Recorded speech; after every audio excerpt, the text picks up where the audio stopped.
हे hello दोस्तों, कैसे हैं आप लोग। उम्मीद करता हूं आप सभी लोग मजे में होंगे। तो दोस्तों, मैं एचएन सिंह आप सभी लोगों को अपने चैनल जीनियस मेकर पे बहुत बहुत स्वागत करता हूं। दोस्तों, आज की इस वीडियो में मैं आपको एक्सरसाइज 2 बताने वाला हूं, सिनोनिम्स और एंटोनिम्स दोनों का।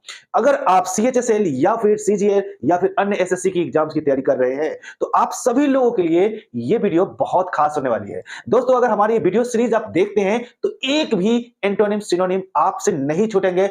एक एक क्वेश्चन आपसे बनने की पूरी गारंटी है दोस्तों। तो बने रहे हमारी इस वीडियो के साथ। मैं आपको लेके चलता हूं अपने डिजिटल क्लासरूम। तो आज एंटोनिम्स बताने वाले हैं, वो भी एक्सरसाइज 2। तो आप हमारे इस वीडियो के अंत तक बने रहें। मैं आपको अच्छी तरह से याद कराने वाला हूं एंटोनिम। तो चलिए, पहला सेंटेंस है एंटोनिम्स का। पहला सेंटेंस जो है वो है कॉन्सीव। कॉन्सीव, देखो कॉन्सीव और इधर जो है मिसअंडरस्टैंड है। तो कंसीव करना और मिसअंडरस्टैंड करना दोनों में अंतर है, यानी दोनों एक दूसरे के विपरीत वर्ड है। तो सेंटेंस से क्लियर होगा। इंटरेस्टिंग सेंटेंस लिखा हुआ है यहाँ पर। लिखा है, यदि आपको अपने दुश्मनों के प्रति मिसअंडरस्टैंडिंग हो गई है तो आप उसके वास्तविकता को कंसीव नहीं कर सकते हैं। देखिए, मिसअंडरस्टैंडिंग हो गई है मतलब दुश्मनों के प्रति गलतफहमी हो गई है। तो मिसअंडरस्टैंडिंग मतलब गलतफहमी, और इसीलिए क्या होता है, आप उसके वास्तविकता को कंसीव नहीं कर सकते हैं। तो कंसीव करना मतलब समझना। तो स्पष्ट है कि मिसअंडरस्टैंडिंग मतलब गलत समझना और कंसीव मतलब समझना। स्पष्ट हो गया। चलिए हम सेकेंड सेंटेंस की ओर बढ़ते हैं। इसमें लिखा है सस्पेंड। सस्पेंड और इधर लिखा है परसिस्ट दोस्तों। तो सस्पेंड का मतलब तो सबको पता ही होगा। जैसे एग्जाम से बच्चों को सस्पेंड कर दिया जाता है, मतलब बाहर निकाल दिया जाता है। अब परसिस्ट का मतलब होता है टिके रहना, लगे रहना। तो क्या है, मैं गलत स्टाफ के साथ परसिस्ट नहीं कर सकता। मतलब हमारे यहाँ जो गलत स्टाफ होगा, हमारे ऑफिस में गलत करने वाले स्टाफ, उसके साथ मैं टिके नहीं रह सकता। मैं उन्हें तुरंत सस्पेंड कर दूंगा, मतलब मैं उसे तुरंत बाहर कर दूंगा। ठीक है, यहाँ पर कर दूंगा लिखा हुआ है। ठीक है, तो उसको आप सुधार लीजिएगा। तो चलिए, परसिस्ट मतलब टिके रहना और सस्पेंड मतलब बाहर निकालना। स्पष्ट हो गया। थर्ड सेंटेंस क्या है, ट्रैंक्विल। ट्रैंक्विल और दूसरा है वायलेंट। तो ट्रैंक्विल मतलब होता है शांत और वायलेंट मतलब होता है हिंसक, जो हिंसा फैला देता हो। ठीक है, तो पूरा सेंटेंस देखिए, यदि आप ट्रैंक्विल जीवन चाहते हैं, यदि आप शांत जीवन चाहते हैं या शांति में जीवन चाहते हैं तो आपको वायलेंट लोगों से बच के रहना चाहिए। वायलेंट मतलब हिंसक लोगों से बच के रहना चाहिए, जो हिंसा फैलाने का काम करते हैं। चलिए नेक्स्ट सेंटेंस हम लोग देख लेते हैं। नेक्स्ट सेंटेंस है श्रेड। तो श्रेड और नैब दो वर्ड है। श्रेड मतलब होता है चतुर और नैब मतलब होता है भोला भाला, जिसको आप आसानी से चीट कर सकते हैं। तो लिखा है कि दुनिया के इतिहास अगर देखा जाए तो उसमें श्रेष्ठ राजा जो थे, मतलब चतुर राजा जो थे, वे नैव प्रजा को यानी भोले वाले प्रजा को सताया करते थे। तो दोस्तों, इस तरह से सेंटेंस वाइज आप सारे वर्ड्स को याद कर जाएंगे। याद करने के बाद आप गलती क्या करते हैं, आप वीडियो समझ लेते हैं, इसको इसको क्लास ही नहीं समझते। अरे इसको मानिए डिजिटल क्लास है और डिजिटल क्लास में आपको कॉपी और पेन लेके बैठना है और इन सारे वर्ड्स को आपको नोट करना है। ऐसे ये सारे वर्ड्स की जो लिस्ट है मैं अपने टेलीग्राम चैनल पे दे दूंगा, वहां से भी आप ले सकते हैं। तो इसका लिंक आप डिस्क्रिप्शन बॉक्स में जाकर के सर्च कीजिए या फिर कमेंट बॉक्स में लिखिए, मैं आपको खुद ही दे दूंगा। ठीक है, आप मेरे व्हाट्सएप ग्रुप से भी जुड़ सकते हैं। तो दोस्तों, इसमें आगे लिखा है सस्पिशियस। लिखा है सस्पिशियस लोग दूसरे को भी ट्रस्टवर्दी नहीं समझते हैं। सस्पिशियस मतलब होता है संदेहास्पद, जो दूसरे पे संदेह करता रहता है। तो संदिग्ध लोग जो है, संदेह करने वाले जो लोग हैं, सस्पिशियस लोग हैं, वे दूसरे को भी ट्रस्टवर्दी नहीं समझते हैं। ट्रस्टवर्दी मतलब विश्वासी नहीं समझते हैं। तो स्पष्ट हो चुका है कि सस्पिशियस मतलब संदेहास्पद यानी संदेह से भरा हुआ व्यक्ति, और दूसरा ट्रस्टवर्दी मतलब विश्वासी, जो दूसरे पे विश्वास करता हो। तो ये क्लियर हो गया। नेक्स्ट है मोटिलिटी। मोटिलिटी और प्रोक्रास्टिनेशन। देखिए, यहां पर सफलता पाना है तो आपके अंदर मोटिलिटी होनी चाहिए। मोटी मतलब तीव्र इच्छा होनी चाहिए, गतिशीलता होनी चाहिए आप में। और क्या है, यदि प्रोक्रास्टिनेशन करते हैं तो आप असफल। देखिए, यदि प्रोक्रेस्टिनेशन करते हैं तो आप सफल नहीं हो सकते। प्रोक्रेस्टिनेशन मतलब क्या होता है, इधर उधर यानी भटकाव की स्थिति। तो यहाँ अगर आपके अंदर भटकाव की स्थिति है, तुरंत तुरंत इरादा बदलते हैं तो आप सफल नहीं हो सकते। तो यहाँ पर मोटिलिटी का मतलब होता है गतिशीलता, यानी लक्ष्यवान होना चाहिए, मोटिलिटी होनी चाहिए आप में। और प्रोक्रास्टिनेशन नहीं होना चाहिए, क्योंकि प्रोक्रास्टिनेशन वाला जो व्यक्ति होता है वो जीवन में कुछ हासिल नहीं करता है, जो बार बार अपने लक्ष्य को बदलता रहता है। नेक्स्ट है नोबल। तो एक नोबल व्यक्ति कभी भी सर्वाइव नहीं हो सकते। नोबल मतलब होता है सभ्य, और सर्वाइव मतलब दुर्व्यवहार करने वाला।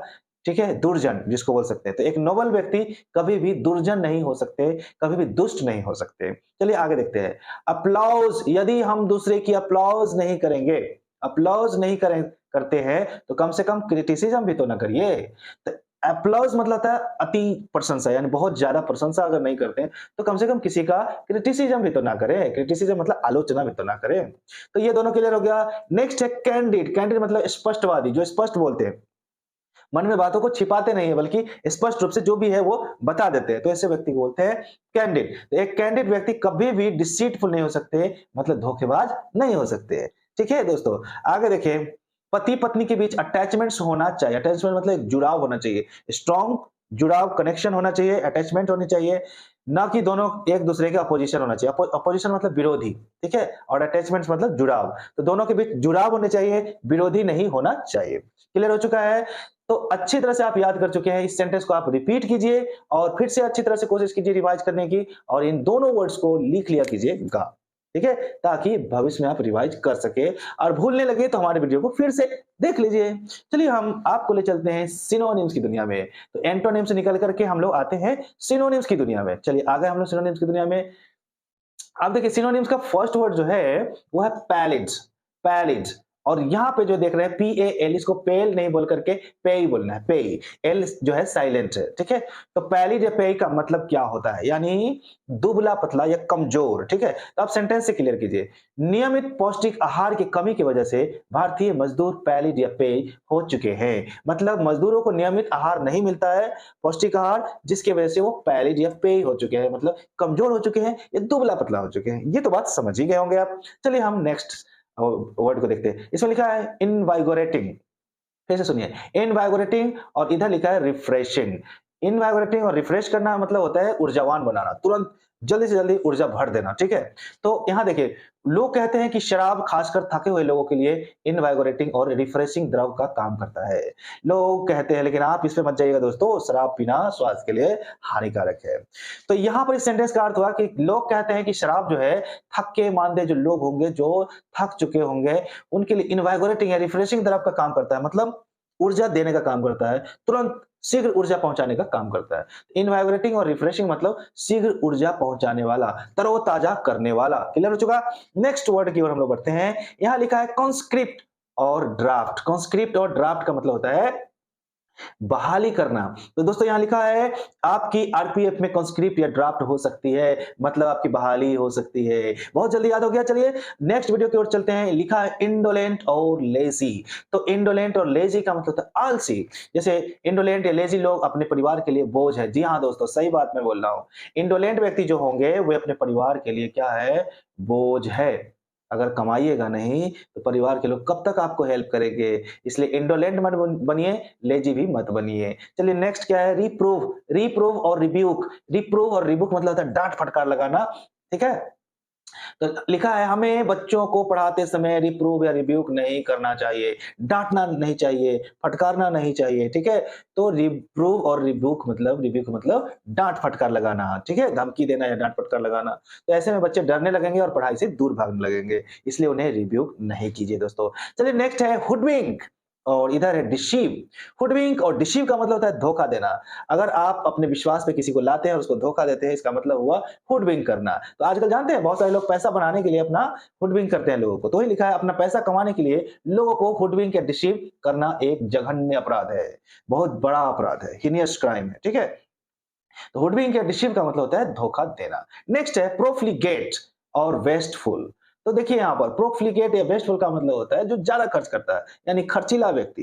तो यहाँ लिखा है आधुनिक लड़कियां, आजकल की जो मॉडर्न लड़कियां हैं उनके बारे में बोल रहा हूँ, वो क्या करते जानते हैं, अपने मतलब कि बॉयफ्रेंड जो बनाते हैं वो पैसों वालों को, यानी अमीर लोगों को, ताकि उस पर खर्च कर सके। तो वही लिखा है आधुनिक लड़कियां प्रोफ्लिगेट या वेस्टफुल लड़कों को ही अपना बॉयफ्रेंड, BF मतलब बॉयफ्रेंड बनाना चाहती है, ताकि उन पर वो पैसा लुटा सके। तो यहाँ प्रोफ्लिगेट और वेस्टफुल मतलब खर्चीला। तो उसके बाद है इमेंसिपेट और लिबरेट, मतलब होता है आजाद कर देना। जैसे एक साधु मेरे पास आए और तोते को पिंजरे से इमेंसिपेट या लिबरेट करने के लिए आग्रह करने लगे। अरे भाई, साधु तो साधु होते हैं, उनका दिल बहुत ही दयालु होता है। तो वे मुझसे आग्रह करने लगे, अरे भैया इन तोतों को क्या कर दो, इस तोतों को इमेंसिपेट या लिबरेट कर दो। लिबरेट मतलब आजाद कर दो, ठीक है। आगे देखिए, फोर्सवियर और फोर्सेक मतलब होता है घर त्याग देना, यानी कोई भी चीज त्याग देना। ऐसा नहीं कि घर, कोई भी चीज का त्याग करना। तो जैसे देखो, अगर आपको उच्च शिक्षा ग्रहण करना है तो आपको अपना घर फोर्सवियर या फोर्सेक कर देना ही चाहिए, मतलब त्याग देना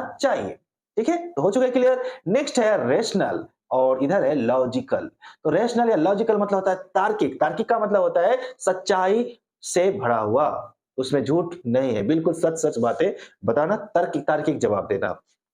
तो विद्यार्थियों को लॉजिकल या रेशनल जवाब देना अवश्य सिखाया जाना चाहिए। यानी विद्यार्थियों को तार्किक रूप से जवाब देना अवश्य सिखाया जाना चाहिए, ताकि उसे कोई प्रश्न करे तो वो इसका तार्किक जवाब दे सके। तो दोस्तों, इसी छोटी सी वीडियो में मैंने आपको एंटोनिम्स और सिनोनिम दोनों पढ़ाया। दोस्तों, अगर आपको समझ में आ रही है, आप चाहते हैं कि आपको रटना ना पड़े और सीएचएसएल का एग्जाम भी क्वालिफाई हो जाए, एसएससी का अन्य एग्जाम भी क्वालिफाई हो जाए और पूरा के पूरा एंटोनिम सिनोनिम आपसे बन जाए, चेक कैसे करेंगे? तो आपको प्रीवियस ईयर का क्वेश्चन बनाना है।